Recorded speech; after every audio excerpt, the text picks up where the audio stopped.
friends, welcome to my channel Iballdesigningdeveloper. So today we are back with another amazing video on this channel. So what if I told you Java could do way more than just print hello world? From calculating square roots to generating random numbers, the Java math class is like having a built-in calculator on steroids. Find powers, round numbers, or figure the absolute value of your mistakes, at least mathematically. Or maybe you want to build a game and need some randomness, Java got your back there. In this video, we will unlock full power of math in Java, no complicated formulas, just clean, simple and useful tricks that make your programs smarter. So I hope you're ready to level up your Java skills with math magic. So if you understand this video and if you enjoy this tutorial here, so remember to hit a like. And if you're new on this channel, want to see more videos like that, so remember to subscribe, and after subscribing hit notification bell as well, so you can get the notifications of all my coming up videos which I'll be uploading in future. Remember to share this video as well, so more people can understand if we want to start with Java or if we want to use math in Java, so how we can do that from start. So now what we are waiting for, let's move to computer screen and let's get dive in this amazing tutorial of Java.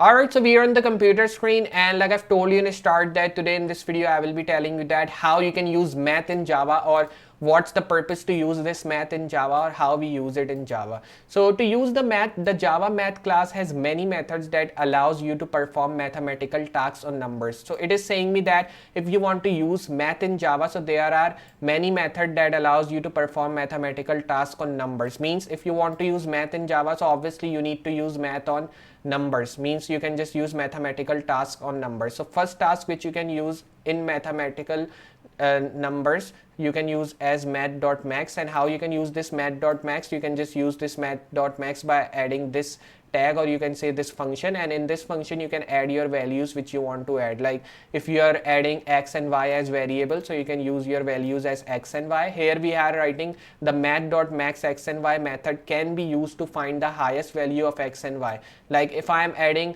5 and 10, so I need to check what is the highest value on this 5 and 10. Like from computer, we normally knows that the highest value is 10 from these two, 5 and 10, but if we need to check it from this mathematical task which we are writing on numbers through Java, so for that you can use this math.max, and when you will be printing this thing, you will be getting the most highest number, or you can just say the highest value of this bracket which you are getting. So in this bracket we are getting the highest value 10, because 10 is bigger than 5 obviously. So you can just write this thing to check what highest number you are getting, or what highest value you are getting in your bracket. Then you will be getting that highest value printed in your output by using this math.max function. Then moving down, for this math.minimum function, or you can just say math.min function, you can just use this math.min function or method to use the find the lowest value of x and y. Like if you want to find the lowest value of x and y, you can just use this math.min function there.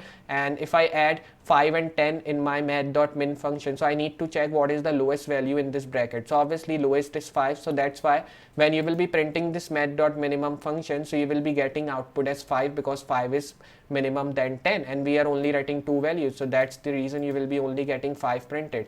Then you can use another thing which is called math.square root, and this math.square root method returns the square root of x, or the value which you are writing here. Like if I am adding the value 64 in this math.square root, so I will be getting 8, because 8 is the square root of 64. That's the reason you will be getting 8 printed. And that's simple methods which we are using here. Like you can just say simple mathematical task we are using to perform it on numbers using Java.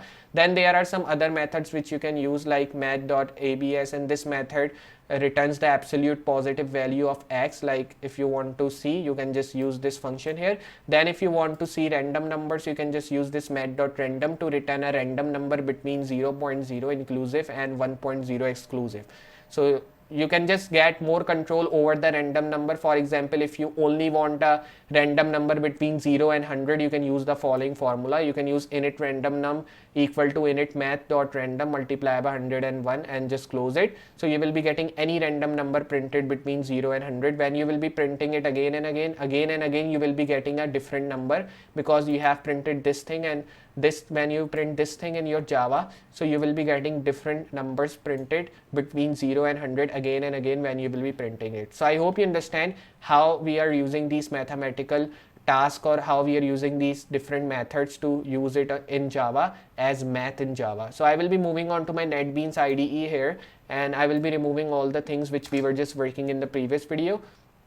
I will be moving on to my Word document, and we will be starting with our first method, which is math.max, which help us to know what is the highest value in our bracket. So highest is this 10. So obviously when you will be printing this math.max function, you will be getting this 10 printed. So I will be pressing right click in my main.java file, and I will be pressing run file to print this thing. If I press run, you can just see we are getting nothing in the output. We are getting nothing because we have not printed this thing. So we have to write system.println.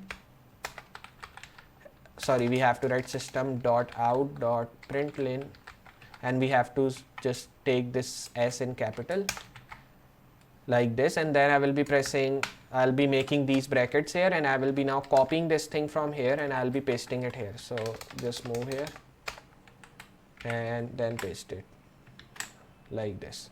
Now when you have done this, I will be just doing one thing, like I will be pressing right click in my main.java file, and then I will be pressing run file. After pressing run file, you can just see we are getting 10 printed because obviously this 10 is bigger than 5 and we are only writing two values, 5 and 10. That's the reason the maximum value we are getting printed as 10.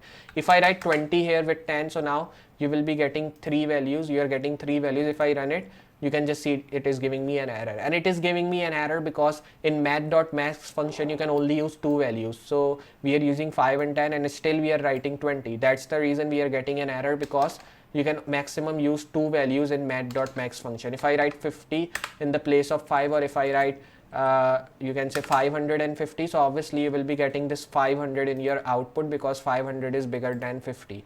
You can just see we are getting 500. Now in the place of this max, I'll be writing min, and now if I just print this thing, so you will be getting 50 in the output because 50 is smaller than 500 and we are using math.minimum function. Run it, you can just see we are getting 50 in the output because 50 is smaller than 500. That's the reason. If I move here and then if I use another function which is math.square root, so I'll be moving here, then I will be writing math.square root, and in square root thing you can only use one value, so I will be only using one value here, like 64. When I will be printing this thing, I will be getting 8 because 64, because 8 is the square root of 64. So if I run it, you can just see we are getting 8.0. We are getting this 8 printed in decimal value because when you use a square root here in Java, so you will be getting the square root of a value printed in decimal value. That's why we are getting 8.0. But this is correct answer because 64 is the square root of 8. Oh sorry, 8 is the square root of 64. That's the reason. So I hope you understand how we are using these small mathematical methods to print these different things, and how we are using math in Java with different mathematical you can say operations or different mathematical tasks which we are performing on numbers. Then if we move down and if we understand that how we are using this math.abs function which returns the absolute positive value here. So like this, you need to just copy this thing here and you need to paste it here in this println function. So I will be pasting it in the place of this math.square root thing.